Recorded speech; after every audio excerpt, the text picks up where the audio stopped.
Nilinaw ni AFP Chief of Staff General Romeo Browner Jr. na walang katotohanan ang mga alegasyong may kinalaman sila sa umunoy 15 bilyong pisong ghost project sa Sandatahang Lakas. Si Paul Montibon magbabalita. Sa kanyang pinakabagong kolum, pinabuluanan ni AFP Chief of Staff General Romeo Browner Jr. ang mga maling aligasyon tungkol sa 15 billion pesos na halaga ng ghost project sa loob ng Sandatahang Lakas. Binigyan din ni Browner na sa ilalim niya ng kanyang pamumuno, walang mga ghost projects sa AFP.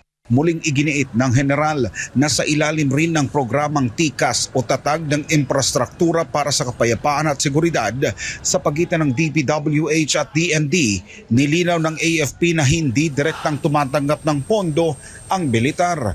Sa katunayan, mula sa taong 2019 hanggang 2025, ang TICAS program ay mayroong kabuuang 927 na aprobadong mga proyekto na may 663 na natapos na, 139 na kasalukuyang ginagawa at 136 naman na nakatakda ng simulan. Mga proyekto anya na hindi lang sa papel kundi naisagawa na walang halong anomalya kung may disiplina at integridad.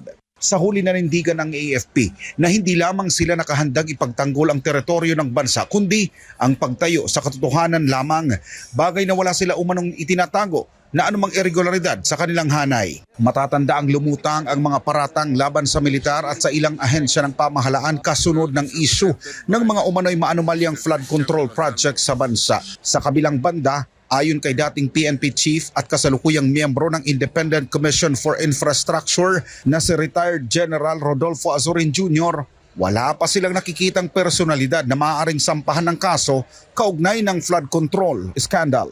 Para sa Diyos at sa Pilipinas kung mahal, nag-uulat Paul Montibon, SMNI News.